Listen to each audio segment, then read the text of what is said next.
रमेश अपने ठेले पर हरे धनिये रखकर ग्राहकों को आवाज लगा रहा था। अरे ताजी ताजी हरे धनिये ले लो। बिट्टू नाम का एक ग्राहक रमेश के पास आकर कहता है, भैया मुझे 10 रुपए का हरा धनिया दे दो। रमेश ने 10 रुपए लेकर हरे धनिये उस ग्राहक को दे दिए। भैया 10 रुपए के इतने कम हरे धनिये?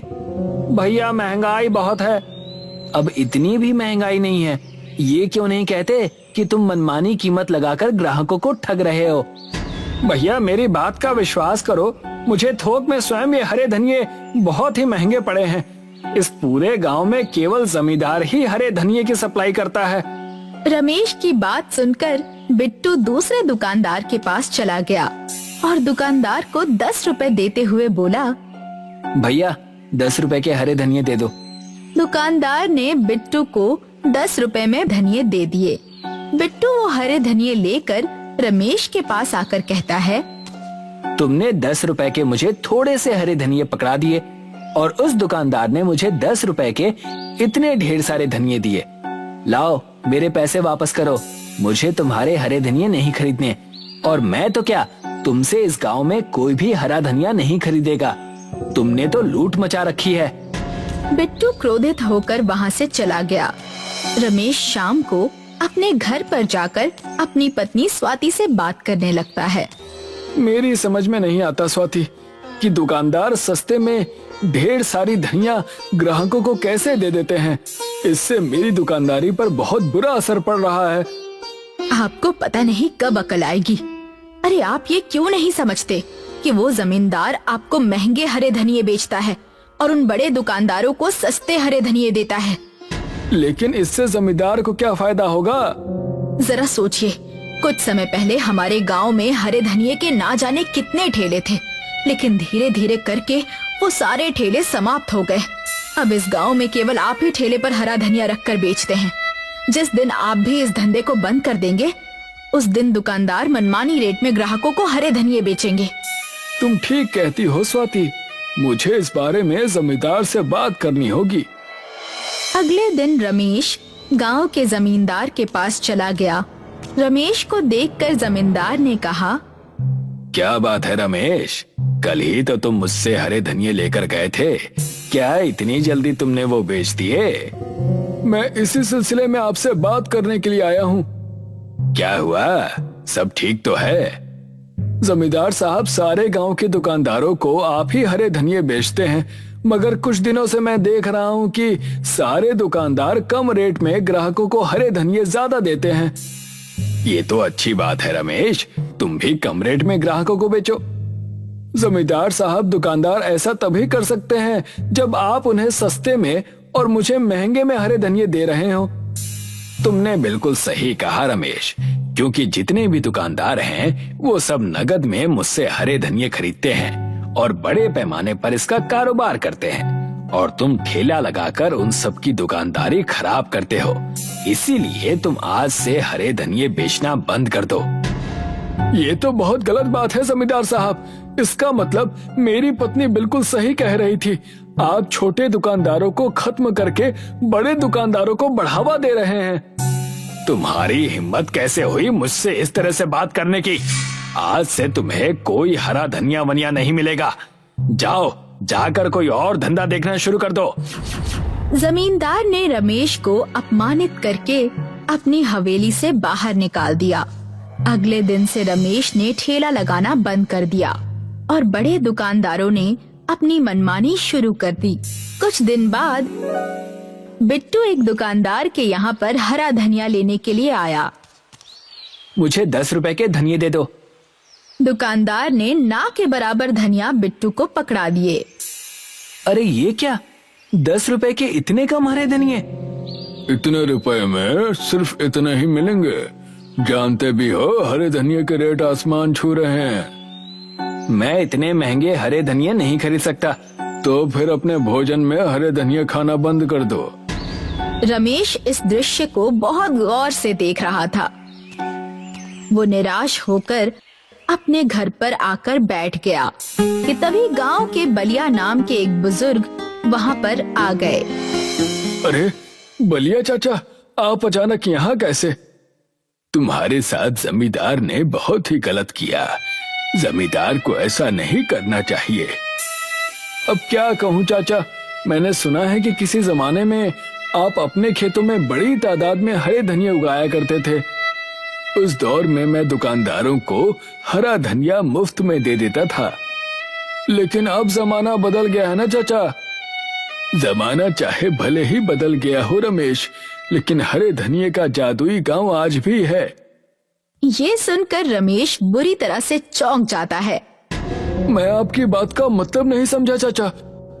रमेश, गांव के सभी लोग ये समझते हैं कि मैं अपने खेत में हरे धनिये उगाया करता था, लेकिन ये सच नहीं है। सच तो ये है कि मैं उस दौर में हरे धनिये के गांव से लेकर आता था, जो कि एक जादुई गांव है। उस जादुई हरे धनिये के गांव का द्वार कहाँ खुलता है, ये केवल मैं जानता हूँ। मैं चाहता हूँ कि तुम उस जादुई हरे धनिये के गांव में जाओ और वहाँ से हरे धनिये लेकर सारे गांव में मुफ्त में बांटो। उसके बाद तुम चमत्कार देखना। बलिया चाचा, कहीं आप मजाक तो नहीं कर रहे ना? नहीं रमेश, हमारे गांव से कुछ दूर एक तालाब है जो कि भूत प्रेत के नाम से प्रसिद्ध है। तुम उस तालाब के अंदर कूद जाना। तुम स्वयं जादुई हरे धनिये के गांव में पहुंच जाओगे। और हाँ, इस रहस्य को अपने तक ही सीमित रखना। इतना कहकर बलिया चाचा वहाँ से चले गए। जहाँ तक बलिया चाचा को मैं जानती हूँ, वो कभी झूठ नहीं बोलते। तुम्हें एक बार ऐसा करना चाहिए। मैं चाहती हूँ कि उस जमींदार की दुकानदारी इस गांव में जड़ से ही समाप्त हो जाए। रमेश बलिया चाचा की बताई हुई जगह पर चला गया और उस तालाब को गौर से देखने लगा। रमेश उस तालाब के अंदर कूद गया। उसने स्वयं को एक अजीबोगरीब गांव में पाया। रमेश ने देखा कि उस गांव में सुख सुविधा की हर वस्तु मौजूद थी, मगर वो सब हरे धनिये के ही बने हुए थे। रमेश आश्चर्यचकित रह जाता है। ये तो बड़ा ही अजीबोगरीब गांव है। यहाँ तो हर वस्तु हरे धनिये की बनी हुई है। तभी रमेश के कानों में एक व्यक्ति की आवाज टकराई। तुमने सही कहा, ये जादुई हरे धनिये का गांव है। रमेश ने देखा कि वो व्यक्ति साइकिल पर बैठा हुआ था और उसे देखकर मुस्कुरा रहा था। मैं यहाँ से हरे धनिये ले जाना चाहता हूँ। तुम यहाँ से जितने भी हरे धनिये ले जाना चाहते हो ले जाओ। यहाँ से हरे धनिये ले जाने की कीमत नहीं चुकानी पड़ती। रमेश बहुत सारे हरे धनिये लेकर तालाब के किनारे आ पहुँचा और तालाब के अंदर कूद गया। तालाब के अंदर कूदते ही रमेश ने अपने गांव में प्रवेश कर लिया। अरे वाह, जादुई हरे धनिये के गांव से आने और जाने का रास्ता तो बड़ा ही आसान है। अब मैं रोज वहाँ से हरे धनिये लाकर गांव में मुफ्त में बांटूंगा। रमेश उस दिन से गांव में मुफ्त धनिया बांटने लगा। कुछ दिन बाद एक ग्राहक रमेश से आकर कहता है, अरे भैया, तुम्हारे यहाँ के हरे धनिये में कोई दवाई मिली हुई है क्या? नहीं तो क्या हुआ, सब ठीक तो है। मेरी पत्नी के पेट में बहुत दर्द रहता था, लेकिन जब से उसने तुम्हारे हरे धनिये को भोजन में डालना शुरू किया, तब से वो बिल्कुल ठीक है। इतना बोलकर वो व्यक्ति रमेश को बहुत सारे पैसे देकर चला गया। कुछ दिन के बाद रमेश के लाए हुए हरे धनिये खाने से रमेश के गांव के बीमार लोग सही होने लगे और रमेश को बतौर इनाम बहुत सारे पैसे देकर जाने लगे। जमींदार गुस्से से आग बबूला हो उठा और अपने आप से कहा, आखिर ये दो कौड़ी का रमेश अपने आप को समझता क्या है? इसकी वजह से मेरा सारा धंधा चौपट हो गया। मैं इसे छोड़ूंगा नहीं, मैं इसे सबक सिखा कर रहूंगा। इतना कहकर जमींदार गुस्से से बाजार में उस जगह पर चला गया जहां पर रमेश अपना ठेला लगाता था। रमेश, तुम्हारी वजह से मेरा धंधा चौपट हो गया है। मैं तुम्हें कल तक का समय देता हूँ। इस गांव को छोड़कर चले जाओ, नहीं तो मुझसे बुरा कोई नहीं होगा। रमेश को कुछ भी करने से पहले एक बार सोच लेना जमींदार। क्या कहना चाहते हो तुम? रमेश के लाए हुए हरे धनिये खाने से गांव के तमाम बीमार लोग स्वस्थ हो गए और रमेश हमसे हरे धनिये के पैसे भी नहीं लेता है। तुम सब पागल हो गए हो। ये मुफ्त में हरे धनिये जरूर देता है, लेकिन गांव के ना जाने कितने मूर्ख लोग इसके हाथ में बहुत सारे पैसे रखकर चले जाते हैं। क्या कभी उसके बारे में सोचा है तुमने? क्योंकि उनके परिवार में बरसों से बीमार लोग रमेश के हरे धनिये खाने से ठीक हो जाते हैं। तुम पागल हो गए हो क्या? कभी तुमने इससे पूछा है कि आखिर रोज रोज इतने ढेर सारे हरे धनिये लाता कहाँ से है? मुझे विश्वास है कि ये जरूर कहीं से चोरी करके लाता होगा। तभी वहाँ पर बहुत से लोगों की भीड़ एकत्रित हो गई। उस भीड़ में से एक व्यक्ति जमींदार से कहता है, कहीं से भी लाता हो, हमें इस बात से क्या लेना देना। हम सिर्फ इतना जानते हैं कि इसके हरे धनिये खाने से लोग ठीक हो रहे हैं। अब यहाँ से सीधे तरीके से चले जाओ जमींदार, नहीं तो ये भीड़ देख रहे हो ना, ये तुम्हें मारने के लिए ही एकत्रित हुई है। भीड़ देखकर जमींदार बुरी तरह से डर गया और वो चुपचाप वहाँ से चला गया। जमींदार इतना डर गया कि अगले दिन वो गांव छोड़कर ही चला गया। रमेश की पत्नी स्वाति रमेश से कहती है, मैंने आपसे कहा था ना कि बलिया चाचा कभी झूठ नहीं बोलते। तुमने सही कहा था स्वाति। तभी वहाँ पर बलिया चाचा आ गए और रहस्यमयी अंदाज में मुस्कुराते हुए रमेश की ओर देखकर बोले, क्या कहा था मैंने तुमसे? उस जादुई हरे धनिये के गांव से हरे धनिये लाने के बाद उसका चमत्कार देखना। बलिया चाचा की बात सुनकर रमेश और उसकी पत्नी दोनों हंसने लगते हैं।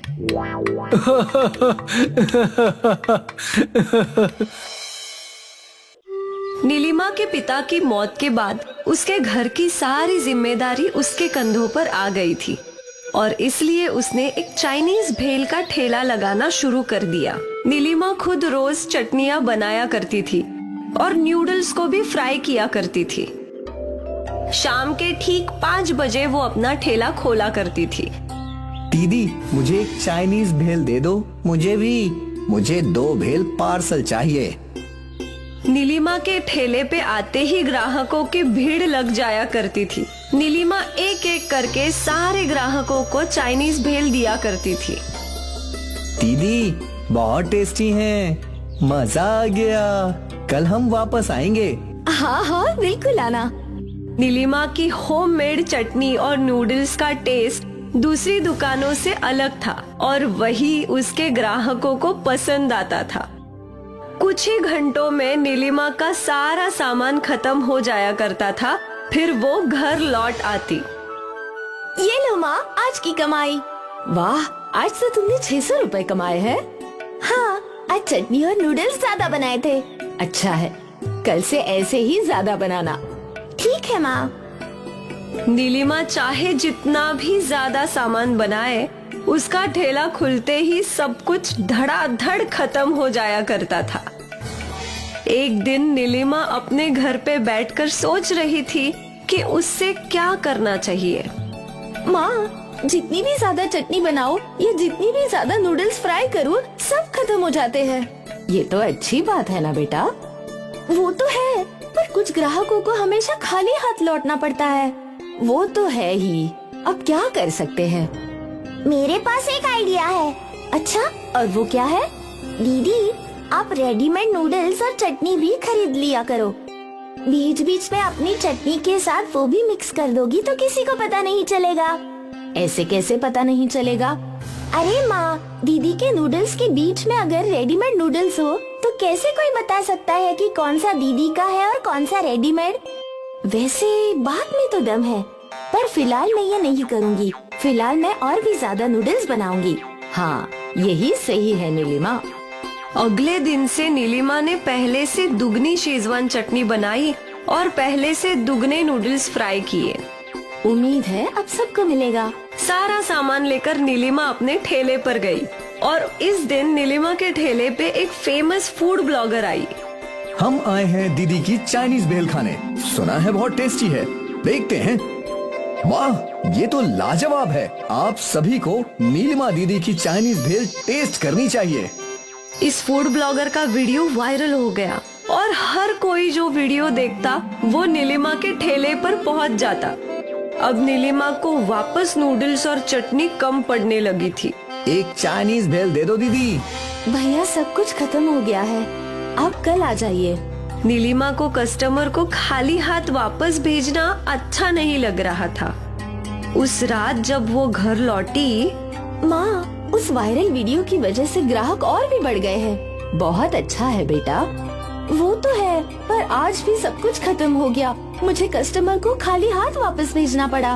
अरे दीदी, आपको बोल तो रही हूँ, मेरा आइडिया यूज करो।